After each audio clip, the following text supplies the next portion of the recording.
আমার নবীজি হঠাৎ করে দেখলেন খাদিজার মন খারাপ। নবীর কাছে এসে বলছেন, ইয়া রাসূলুল্লাহ, কেমন যেন মনে হচ্ছে, আমি মনে হয় বাঁচবো না। আমি যদি কোনো বেয়াদবি করে থেকে আপনি আমারে মাফ করে দিয়েন। রাসূল বলেন, খাদিজা এমন করে কোনোদিন তো বলো না, কি হয়েছে তোমার বলো। তিনি বলছেন, মনে হয় দুনিয়া থেকে বিদায় নেব। রাসূল কেমন সময় বলা হলো, তার 3 দিন আগে আমার নবীর আপন চাচা আবু তালিব দুনিয়া থেকে বিদায় নিয়েছেন। আমার নবীর চোখের পানি ফুরায় না। নবীজি বলছেন, খাদিজা, আমার আপন চাচা আবু তালেব মারা গেল, তুমি আবার কি বলো? হ্যাঁ হুজুর, আমার মনে হয় আমি বাঁচবো না। আমি আপনার কাছে 3টা জিনিস চাবো। রাসূল অবাক হয়ে গেলেন, আমার খাদিজা কোনোদিন আমার কাছে কোনো কিছু চায় না, বরং খাদিজা তার সমস্ত সম্পত্তিগুলো আমার হাতে তুলে দিয়েছে।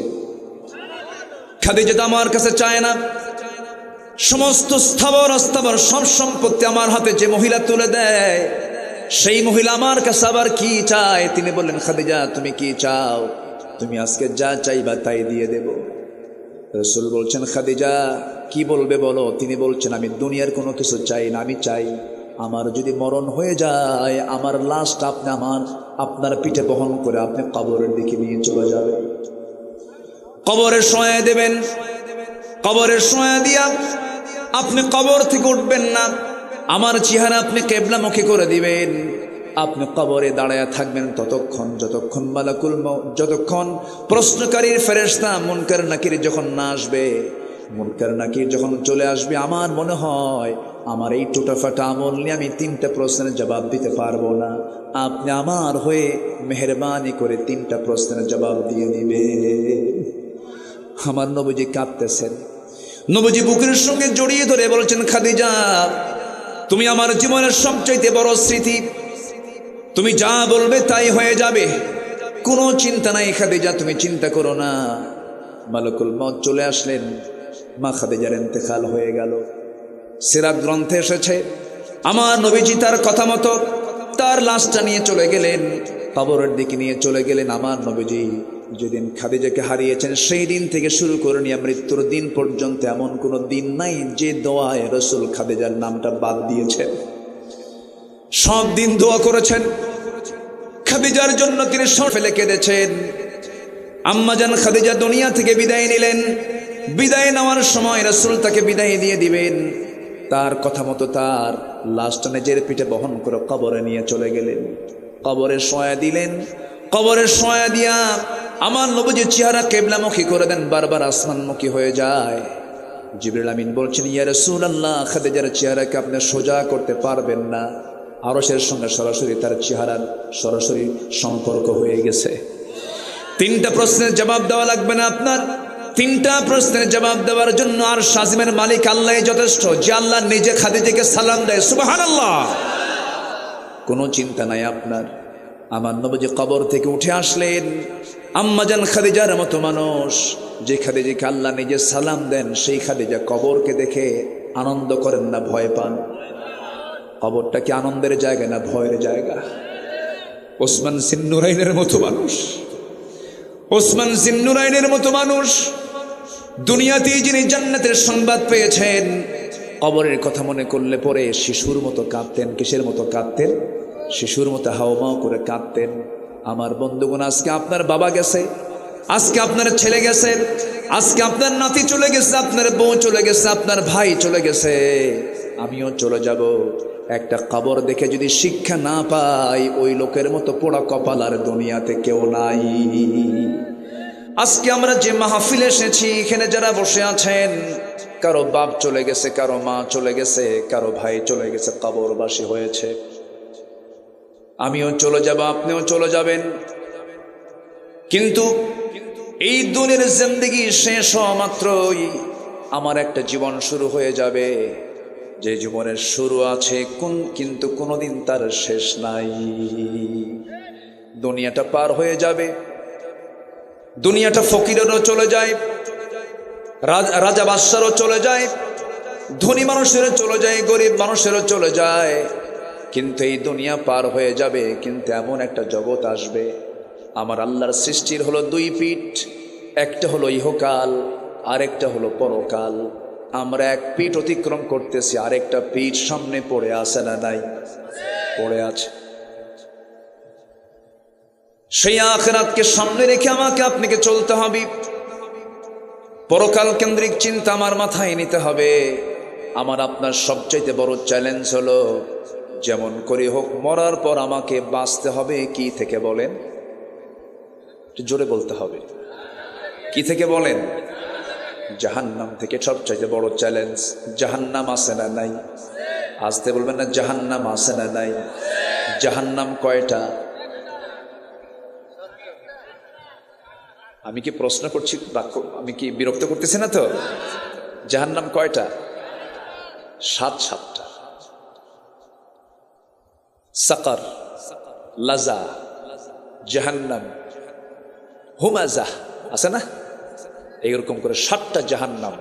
আমার একটা আলোচনা আছে, আজ থেকে আরো 12 বছর আগে আমি আপনাদের এই অত্র অঞ্চলের সবচেয়ে বড় মাহফিল দারুল আমান ট্রাস্ট, সেখানে আমি জান্নাত এবং জাহান্নামের আলোচনা করেছি। সেখানে কোন আমলে কোন জান্নাত, কোন আমলে কোন জাহান্নাম আমি আলোচনা করেছি। যেহেতু আজকে সূরা মারিয়াম ধরেছি, তো সেখান থেকে কিছু কথা বলতে চাচ্ছি। তাহলে জাহান্নাম হলো কয়টা বলেন তো? 7টা। জান্নাত কয়টা? কয়টা বেশি? জাহান্নামী বেশি না জান্নাতি বেশি? না, জাহান্নামের সংখ্যা কম, জান্নাতের সংখ্যা বেশি। কিন্তু জাহান্নামে যাবে বেশি না জান্নাতে যাবে বেশি? জোরে বলেন। আচ্ছা, তাহলে দোষ কার? অনেকে চিন্তা আছে ওদের আল্লাহরই। আল্লাহর দোষ নাকি? আল্লাহ তাআলা জান্নাত রেখে দিয়েছেন আর জাহান্নাম রেখে দিয়েছেন, এবং সব কিছু ওপেন করে দিয়েছেন। বান্দা, আমি তোমার সামনে সবকিছু ওপেন করে দিলাম, এই আমলটা করবা, জান্নাত বুঝে নিবা। এই আমলটা করবা, জাহান্নামও বুঝে নিবা। সব কিছু বিষয়, হালাল হারাম, ন্যায় অন্যায়, সত্য মিথ্যা, সব কিছুকে আড়াল করে না প্রকাশ্য? সব কি স্পষ্ট না? অস্পষ্ট না সুস্পষ্ট? সুস্পষ্ট। আমার বন্ধুগণ, আমার আপনার জীবনের সবচেয়ে বড় চ্যালেঞ্জ হলো, জাহান্নাম থেকে আমি কেমন করে বাঁচবো, জাহান্নাম থেকে আমি কেমন করে পরিত্রাণ পেয়ে যাব। জাহান্নাম থেকে বাঁচার জন্য জাহান্নামের আমলগুলো বাদ দিতে হবে, জান্নাতের আমলগুলো করতে হবে। জাহান্নামের বদ আমলগুলো কি কি তারও তালিকা কোরআনে আছে। জান্নাতে যাওয়ার আমলগুলো কি কি তারও তালিকা আছে। আল্লাহ রাব্বুল আলামিন বলছেন, বান্দা, আমি তোকে এমন কিছু বদ আমল আছে, যে বদ আমলের জন্য আমি তোকে শুধু জাহান্নাম দেব না, জাহান্নামের গর্তের মধ্যে আমি তোরে ঢুকাবো। জাহান্নামের গর্ত এত ভয়ঙ্কর, জাহান্নামের গর্ত দেখে জাহান্নাম পর্যন্ত ভয় পায়। এত ভয়ঙ্কর জাহান্নামের গর্তগুলো, অনেকগুলো গর্ত আছে। এর মধ্যে একটা গর্তের নাম হলো, এখানে আল্লাহ তাআলা উল্লেখ করেছেন গাইয়া। কি বলেন তো? গাইয়া। আল্লাহ রাব্বুল আলামিন বলেন, فخلف من بعدهم خلف أضاعوا الصلاة واتبعوا الشهوات فسوف يلقون غيا। আল্লাহ রাব্বুল আলামিন বলেন, যে সমস্ত বান্দার ভিতরে আমি মারাত্মক দুটো দোষ পেয়ে যাব, তাকে আমি শুধু জাহান্নাম দেব না, জাহান্নামের গর্তের মধ্যে ঢুকাবো। সেই জাহান্নামের গর্তের নাম এখানে আসছে গাইয়ুন, গাইয়া নামক গর্ত, গাই নামক গর্ত। যে গাই নামক গর্তটা এত ভয়ঙ্কর, জেলখানার ভিতরে যারা জেল খাটছেন, জেলের ভিতরে ভালো মানুষও যায়, মন্দ মানুষও যায়। আল্লাহর পয়গম্বররাও জেল খেটেছেন, ইতিহাসে আছে না নাই? আসতে বলবেন না, আছে না নাই? আচ্ছা, যেমন বলেন তো একটা নবীর নাম বলেন তো। ওয়াজ তো সবাই পারেনি, দেখি বলি আলহামদুলিল্লাহ। জাহান্নামের গর্তের নাম বলেছে। জাহান্নামের গর্তের নাম কি বলেন? গাই। বলেন সবাই, গাই। বলেন কি? গাই। আবার বলেন কি? গাই। গাই নামক গর্তের মধ্যে ঢুকাবেন। দুটো অপরাধ করলে পরে শুধু জাহান্নাম না, জাহান্নামের গর্তের মধ্যে ঢুকায় দিবে। জেলের মধ্যে একটা সেল আছে, জেলের মধ্যে সেল আছে না নাই? জেলে আরাম পাওয়া যায়, কিন্তু সেলে কি আরাম পাওয়া যায়? জেলের মধ্যে আরেকটা জেল হলো সেল। সেখানে একটা ছোট্ট জায়গা থাকে, ধরেন 4 হাত বাই 5 হাত অথবা 6 হাত, সীমিত একটা জায়গার ভিতরে। সেখানে পায়খানা সেখানেই করতে হয়, পেশাব সেখানেই করতে হয়, একটা ড্রেন থাকে। যারা ইনসাইডে গেছেন তারা দেখেছেন। এটা হচ্ছে সেল। তো আল্লাহ তাআলা বলছেন জাহান্নাম শুধু না, আমি তোকে জাহান্নামের গর্তের মধ্যে ঢুকাবো যদি 2টা অকাম করে আসিস। কয়টা অকাম? 2টা অকাম। 1 নম্বর হলো যারা নামাজকে নষ্ট করে ফেলেছে। আমার দেশে তো বেনামাজি নাই। আসতে বলে, আসতে বলবেন না, আছে না নাই? আচ্ছা, মনে হয় আমি কষ্ট দিয়ে ফেলতেছি। হুজুর আজকে আপনাদের তো আপনি জাহান্নামে ঢুকাই দিলেন। ভাইরে, নামাজ, আমার বুকটা ফেটে যায় জানেন। 18 কোটি মানুষ আমার দেশে, 18 কোটি, কম কথা না কিন্তু। আমার মনে হয় আরব গালফেও এত লোক নাই। আরবের যে আরব গালফ যে কান্ট্রিগুলো আছে, এত জনগণ মনে হয় হবে না সব মিলেও, হয়তো বা সমান সমান হতে পারে। এত বিশাল জনগোষ্ঠী মুসলিম, অথচ নামাজ পড়ে মাত্র 5%। কয় পার্সেন্ট বলেন? 5%। বুকটা ফেটে যায়। নামাজি নাই। কিন্তু আমার বন্ধুগণ, যদি প্রশ্ন করি আমার দেশে এই মুহূর্তে মসজিদ বেশি না মুসল্লি বেশি? আসতে বলবেন না, কি বেশি বলেন? মুসল্লির তুলনায় মসজিদ বেশি। ছোট্ট একটা গ্রাম, আগে অনেক মিল ছিল। অনেক দূর থেকে বুড়া মুরব্বীরা মসজিদ আসতেন হেঁটে হেঁটে। তারা ভাবতেন দূর থেকে যাব, সওয়াব প্রতি কদমে কদমে বেশি পাওয়া যাবে। আজ থেকে 20-30 বছর আগের দিকেও তাকান, দূর থেকে মসজিদে হেঁটে হেঁটে চলে যেত। মসজিদ বানানোর কোনো প্রয়োজন ছিল না। তারা মনে করতো আমরা বড় জামাত করব, বড় জামাতে নামাজ পড়ব। কিন্তু আজকে গ্রুপ গ্রুপ হয়ে হয়ে একটা গ্রামের মধ্যে এই প্রান্তে একটা মসজিদ, মাঝখানে একটা মসজিদ, ওই কোণার একটা মসজিদ। আমি কি ভুল বলতেছি? মসজিদ বেশি দরকার না মুসল্লি বেশি দরকার? মুরব্বী রাগ করতেছেন না তো? এই কথাগুলো বলার দরকার আছে না? কেন মসজিদ বেশি হলো? মসজিদ বেশির কারণ হলো ওর দাদার জায়গার উপরে মসজিদ, আমার দাদা নাই।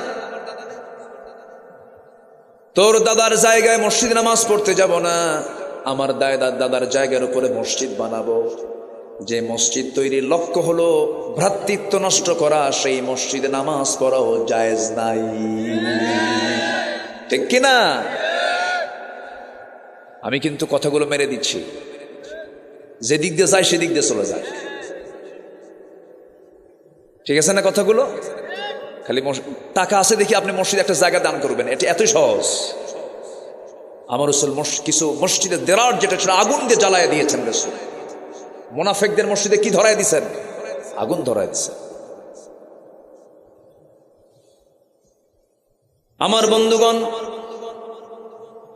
আজকে মসজিদ ঘন ঘন, কিন্তু মুসল্লি নাই, নামাজের কোনো খবর নাই।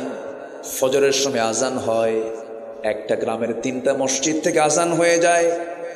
আজান চলছে মসজিদ থেকে, মসজিদগুলো পাকা পাকা হয়ে গেছে, টাইলসওয়ালা মসজিদ। কিন্তু আমার নবীর মসজিদটা ছিল, সেই মসজিদটা পাকা না কাঁচা ছিল? কাঁচা ছিল। কিন্তু মসজিদ ছিল কাঁচা, ইমানটা ছিল পাকা। হারে কি পাকা ইমান ছিল তাদের! আমার নবীজি নামাজে দাঁড়াইছেন, মুসল্লিরা নামাজে দাঁড়ায় গেছেন। কি মজা পেয়েছেন নামাজের ভিতরে! এই গত রমজানে আমি আমার নবীর কবরের পাশে দাঁড়িয়ে নামাজ পড়েছি। নবীজির কবর থেকে মাত্র 20 হাত দূরে আল্লাহ পাক আমাকে বহুবার নিয়েছেন এই রমজানে। তারাবির নামাজ শেষ হয়ে গেল। তারাবির নামাজ শেষ হওয়ার পর সেই জায়গার কিছু ইমামদের সঙ্গেও পরিচয় আছে। আল্লাহ তাআলা এই ভাগ্যটা আমাকে দিয়েছেন আপনাদের দোয়ায়, আলহামদুলিল্লাহ। আব্দুর রহমান সুদাইসির নাম শুনেছেন তো? দেখা করেছি, কথা বলেছি। ডক্টর মোহসিন আল কাসিম, মদিনার যিনি ইমাম, তার সঙ্গে দেখা হয়েছে, কথা বলেছি, পরিচয় পর্ব করেছি। এই রমজানে আমার নবীর কবর থেকে মাত্র 20-30 হাত দূরে নামাজে দাঁড়ায় গেলাম কিয়ামুল লাইল। নামাজ তো তারাবি হয়ে গেছে, এরপরে কিয়ামুল লাইল ইমাম সাহেব দাঁড়াইছেন। ইমাম সাহেবের বয়স হলো 90 বছর। কত বছর? আপনার বয়স কত হবে? 75 বছর। ওনার চাইতে 15 বছরের বড়। 90 বছরের বুড়া ইমাম, বয়োবৃদ্ধ ইমাম নামাজে দাঁড়ালেন, নামাজ শুরু করলেন।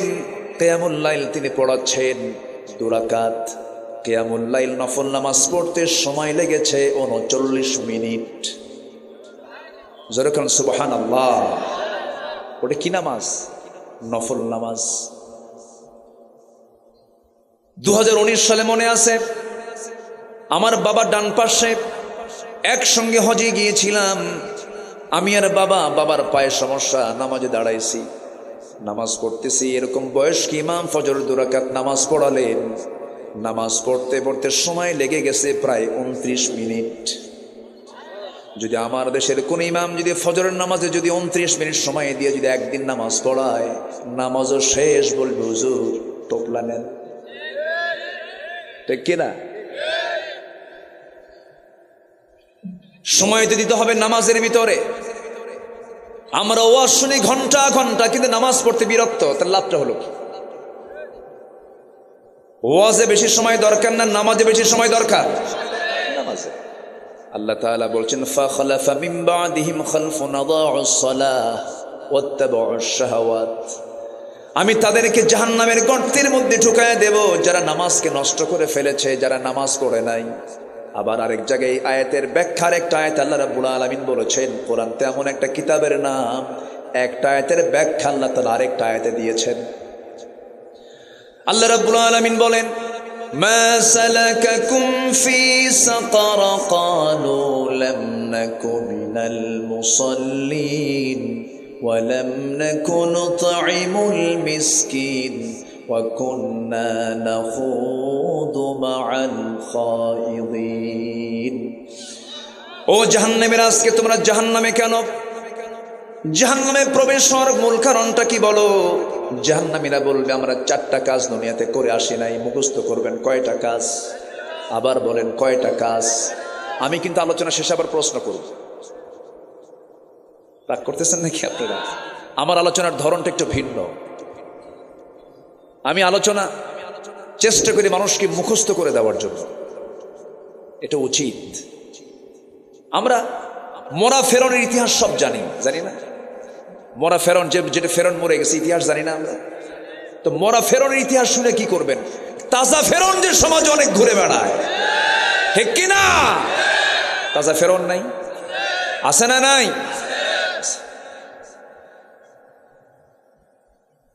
মরা আবু জেহেলের ইতিহাস আর কত শুনবো আমরা? নতুন আবু জেহেল আছে না নাই? বসেন বসেন, এখানে বসেন, বসেন। এত সুন্দর মানুষ আপনারা, বলি আলহামদুলিল্লাহ। খুব ভদ্র চিত আচরণ আপনাদের, এবং আমি খুব খুশি হয়েছি যে আজকের মাহফিলে এইখানে যারা কবরবাসী আছেন তাদের আত্মীয় স্বজনই বেশি। বলি আলহামদুলিল্লাহ। জানেন কবরবাসী তারা আজকে অপেক্ষা করছে, আমার ছেলে, আমার নাতি, আমার আত্মীয় আমার জন্য দোয়া করবে। এটাই তো মাহফিলের মূল লক্ষ্য, তো এটাই। আল্লাহ তুমি কবরবাসীর সমস্ত আযাবকে তুমি আল্লাহ মাফ করে দাও। একটু জোরে বলেন না ভাই আমিন? আর একটু জোরে বলেন আমিন।